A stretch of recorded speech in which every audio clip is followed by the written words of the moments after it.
L'Isère et toute sa panoplie de paysages, d'ambiance, c'est la promesse d'une parenthèse estivale adaptée à toutes les envies.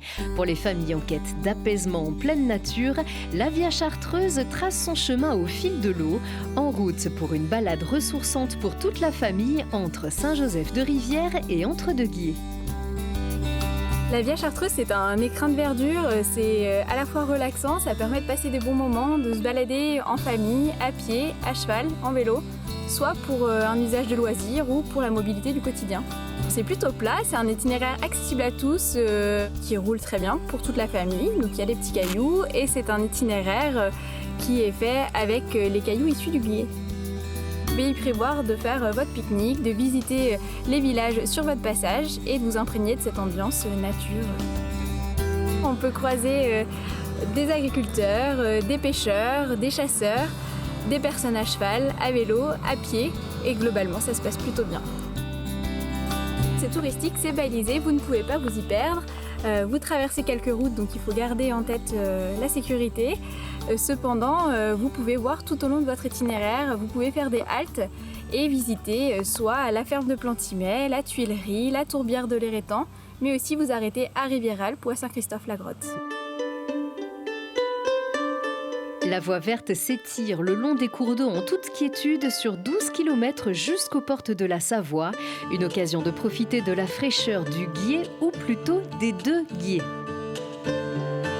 On a deux Guiers, le Guiers vif qui démarre à Saint-Pierre d'Entremont et le Guiers mort qui démarre à Saint-Pierre de Chartreuse. Ce sont deux rivières. Une qui aurait été morte à un moment donné, d'où son nom, le Guiers mort. Et puis le Guiers vif qui a toujours de l'eau et qui ensuite se rejoignent au niveau d'Entre-deux-Guiers, d'où son nom, Entre-deux-Guiers, pour former le Guiers qui va ensuite se jeter dans le Rhône. On peut rester au bord de l'eau, écouter juste le bruit, les oiseaux. Voilà, on a pas mal. On a des canards colverts, on a aussi le cincle plongeur qui niche au bord du Guiers vif, donc on peut l'apercevoir de temps en temps. On a plein d'autres oiseaux. Des fois, on a la chance de voir des truites également, quelques pêcheurs pour la pêche à la mouche. Voilà, donc il fait frais, c'est agréable. C'est faire éventuellement un petit pique-nique au bord de l'eau en ramassant bien ses déchets évidemment. Les enfants peuvent mettre les pieds dans l'eau, voilà, mais ça reste vraiment de l'activité douce et respectueuse de tout ce qu'il y a autour, la faune, la flore, voilà. Et c'est toute la démarche de la base de loisirs Rivière-Alpes et son bassin naturel dont les places sont limitées pour respecter cet environnement. Avant, sur Rivière-Alpes, on avait une usine qui utilisait l'eau du Guiers pour faire tourner les machines. Donc on a encore certains vestiges, notamment les anciennes turbines qui faisaient tourner l'usine, donc d'où la proximité avec l'eau. Et puis on a bien évidemment la baignade écologique, donc une baignade sans produits chimiques pour filtrer l'eau et qui est ouverte de juin à fin août. La rivière qui s'impose comme le poumon vert du territoire, autour duquel on multiplie les efforts pour préserver les écosystèmes. Le Guiers mort est désormais protégé par le label Rivière sauvage. Explication. Sur les rives du Guiers mort, la vie semble bien un long fleuve tranquille. Ce cours d'eau aux apparences paisibles a su rester indomptable. Il est sous la protection du label Rivière sauvage, gage d'une grande qualité, ce qui permet de le conserver au mieux. La rivière a su envoûter le cœur de bien des hommes. Parmi eux, Didier Girard veille au respect des règles du label. Donc les critères nécessaires sont notamment sur la qualité environnementale du cours d'eau, la qualité de l'eau, avec notamment sur la physico-chimique, la température de l'eau, l'oxygène qu'il y a aussi dans l'eau, et puis aussi la biologie pour évaluer si la rivière est en bon état. Mais ce fluide hypnotique n'est pas qu'une simple rivière. Il habite un écosystème riche et varié. Le Guiers mort tient à préserver ses espèces endémiques. On a la truite fario qui est un peu emblématique sur le secteur. Et puis on a des espèces aussi animales comme le cincle plongeur, un oiseau aquatique qui va plonger dans la rivière pour se nourrir. Mais l'appellation rivière sauvage n'est pas un filet de protection contre toutes les dérives. Plaques de métal et bouteilles de verre viennent brusquer la quiétude du Guiers mort. La rivière, pour moi, c'est un joyau à préserver et avec une multitude de biodiversité et puis aussi d'usage pour l'homme qui s'en est servi pour l'énergie, qui s'en sert aussi. Et donc c'est très intéressant sur le plan aussi humain, le rapport qu'on a à la rivière, ça apporte du bien-être aux gens. L'eau, c'est la vie, notre corps humain en fait partie, à plus de 70%. Donc c'est très important de préserver les milieux aquatiques, et surtout pour les générations futures. Voilà. Une étude de l'ONG Génération Future datant de 2020 a montré que près d'un tiers des rivières du territoire français sont contaminées par des polluants éternels.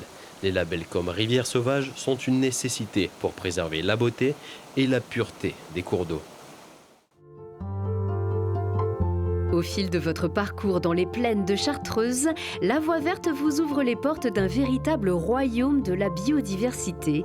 Marie vous accompagne à la découverte des tourbières de l'Érétan. La tourbière de l'Érétan, c'est un ENS, un espace naturel sensible, donc qui est une tourbière qui est en deux parties. Il y a le secteur tourbière et le secteur tuileries. La tourbière, c'est une zone humide qui a des conditions particulières, donc notamment beaucoup d'eau, aussi du froid, qui fait que pendant la période hivernale, la matière organique ne se dégrade pas. Donc la matière végétale qui a été produite dans l'année n'est pas dégradée entièrement pendant l'hiver, ce qui fait qu'elle s'accumule, elle s'accumule, elle s'accumule, et c'est ça qui forme la tourbe. On a un sentier qui fait le tour de la tourbière, qui est très plat, donc très accessible, et qui permet de voir les différents milieux présents dans la tourbière, donc les prairies humides qui sont pâturées, un petit boisement, il y a plusieurs observatoires. On peut voir les plans d'eau aussi, qui sont donc d'anciennes fosses d'extraction de tourbe, parce que ça a été un site qui a été exploité pendant de longues années. Donc c'est toute la mosaïque de milieux qui forme en fait on va dire l'intérêt du site pour toute la faune et la flore.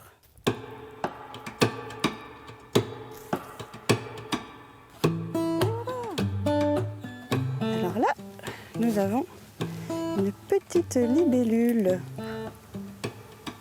C'est ça, une petite libellule, donc un agrillon tout bleu, qui est assez commun, c'est un agrillon puella.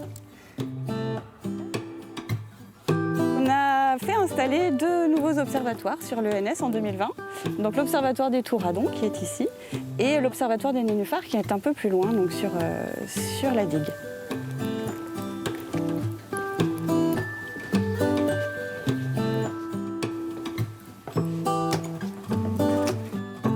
On voit donc les Touradons, comme tout à l'heure, avec du coup une espèce protégée qui est en train de pousser dessus, là, qui s'appelle le Posédon des marais. On voit aussi des canards, les canards colverts, des foulques, des hérons aussi régulièrement, des grandes aigrettes en hiver, toute une faune adaptée aux zones humides. Elles apportent de nombreux services, notamment dans les temps de canicule et de sécheresse, ça rafraîchit l'atmosphère, ça filtre, et puis ça héberge aussi toute une faune et une flore qui n'ont pas d'autre endroit pour se reproduire et se réfugier. Donc c'est des zones qu'il faut protéger et dont il faut prendre soin.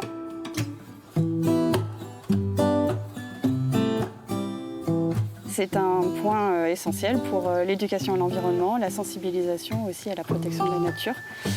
C'est un site qui a été labellisé en 1999, donc qui est connu depuis longtemps et qui fait toujours autant plaisir à découvrir par toutes les saisons.